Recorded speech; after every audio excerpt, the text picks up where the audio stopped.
রাজধানীর আগারগাঁওয়ে আছেন রিপোর্টার ধ্রুব ব্যানার্জি এবং দিনাজপুরে আছেন গোলাম নবী দুলাল। আমরা প্রথমে যাব রাজধানীতে ধ্রুবর কাছে। ঢাকার তাপমাত্রা এখন ছুঁয়েছে ৩৬ ডিগ্রি সেলসিয়াস। এই মুহূর্তে ঢাকায় যারা শ্রমজীবী মানুষ আছেন তারা তীব্র গরমে তীব্র দাবদাহের মধ্যেই তাদের যে কাজ সেটা চালিয়ে যাচ্ছেন এবং এটাতে তারা বলছেন তাদের বেশ ভোগান্তি হচ্ছে, কারণ এত গরমের মধ্যে যেহেতু বাতাসে অনেক বেশি জলীয় বাষ্প, সেক্ষেত্রে এই গরমের মধ্যে তাদের যে বাইরে কাজ চালিয়ে যাওয়া সেটা অনেক বেশি কষ্ট হচ্ছে। এবং আমরা দেখেছি বিভিন্ন রাস্তার মোড়ে মোড়ে যে শরবতের দোকান কিন্তু আমরা লক্ষ্য করেছি। কিছুদিন আগেও এই শরবতের দোকানগুলো এখানে ছিল না, কিন্তু এখন ভাসমান কিছু ভ্যানের মধ্যে শরবতের দোকানের পসরা সাজিয়েছেন। পাশাপাশি রাজধানীবাসী যারা আছেন তারা কিন্তু এখান থেকে শরবত কিনছেন এবং এই গরমের মধ্যে যে একটুখানি প্রশান্তি সেটা এই শরবতের মাধ্যমেই খুঁজছেন।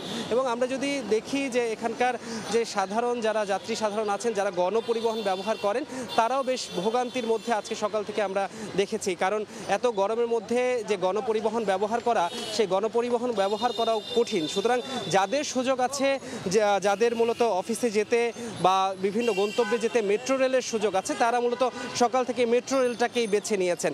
এবং আমরা যদি একটু পাশে দেখাই যে তীব্র গরমের কারণে কিন্তু পিচ ঝালা যে আমাদের রাজধানীর রাজপথ পুরোটাই কিন্তু উত্তপ্ত একটা উনুনে পরিণত হয়েছে। সুতরাং রাস্তায় যারা রিক্সা চালান, সাধারণ কর্মজীবী আছেন, তারা কিন্তু বেশ ভোগান্তিতে পড়েছেন। সুতরাং তাদের যে ভোগান্তি কমানোর জন্য তারা বারবারই একটা কথা বলছিলেন, যারা সংশ্লিষ্ট প্রশাসন আছেন, যারা দায়িত্বরত আছেন, তারা যাতে রাস্তার মোড়ে মোড়ে সুপেয় পানির একটা ব্যবস্থা করে দেন। কারণ এর মাধ্যমেই যারা শ্রমজীবী মানুষ আছেন তারা অনেকটা এই গরম থেকে রক্ষা পেতে পারেন বলে ধারণা করা হচ্ছে এবং তারা বলছেন যে এই মুহূর্তে এটাই করা উচিত।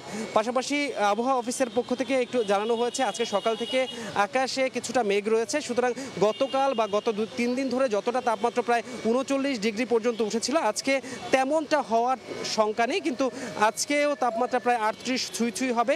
রাতের তাপমাত্রা তেমনটা কমবে না। আমরা জানি বিকেল ঠিক 3টার পর থেকে রাতের তাপমাত্রা কিছুটা কমে যায়, কিন্তু বাতাসে জলীয় বাষ্পের যে সেই আধিক্য থাকার কারণে মূলত রাতের তাপমাত্রা তেমন একটা কমে আসবে বলে তারা ধারণা করছেন এবং বলছেন আগামী 7 থেকে 8 দিন পর্যন্ত এই তাপপ্রবাহ যেটা চলছিল সেটা চলতে পারে বলে তারা ধারণা করছেন। এবং আগামী যে 72 ঘন্টা, আজকে সহ যে 72 ঘন্টা রয়েছে, সেই 72 ঘন্টার কিন্তু আবারও হিট অ্যালার্ট জারি করেছে।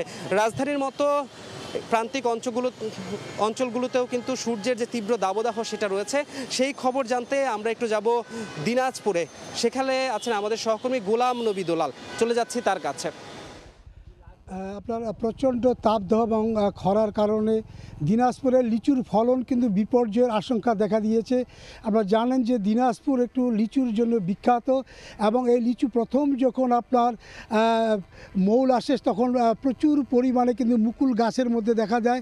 এই মুকুল আসার পরে কিন্তু গাছের পরিচর্যায় কিন্তু বাগান মালিক এবং কৃষকরা শুরু করেন, কিন্তু গত 15-20 দিন ধরে বিপর্যয়কর আবহাওয়ার কারণে লিচুর ফলন কিন্তু কিছুটা হলেও আপনার আশঙ্কাজনক অবস্থার মধ্যে পড়েছে। বিশেষ করে আপনাকে বলতে পারি যে গত কয়েক বছর চেয়ে এবার তুলনামূলকভাবে দিনাজপুরে লিচুর আবাদ মানে বাগান অনেক বেশি হয়েছে এবং লিচুর যে চাষিরা তারা কিন্তু এই লিচুর ফলনের আশায় রয়েছেন। আমরা জানি যে এই মে মাসের মাঝামাঝির দিকে কিন্তু আপনার লিচু, বিশেষ করে বোম্বাই লিচুটি আপনার মাদ্রাজি লিচু আপনার আসার কথা, কিন্তু এখন যে পরিস্থিতি দেখা দিয়েছে তাতে করে লিচুর যে গুটিগুলো সেগুলো কিন্তু প্রচণ্ড তাপের কারণে আপনার ঝরে যাচ্ছে এবং কালো হয়ে যাচ্ছে।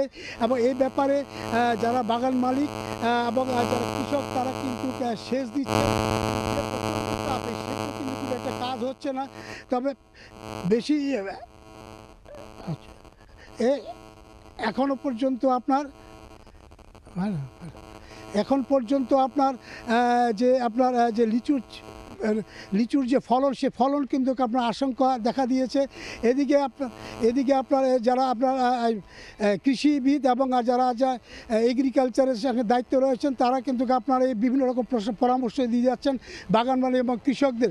আপনি জানেন যে এইবার যে লিচুর যে ফলন সেটা প্রতি বছর আপনার প্রায় 7 থেকে 750 কোটি টাকার আপনার লিচুর যে ব্যবসা হয়ে থাকে, কিন্তু এইবার যে প্রথম অবস্থায় লিচুর যে অবস্থা তাতে করে আপনার বাগান মালিক বা কৃষকরা তারা কিন্তু হতাশা প্রকাশ করেছে।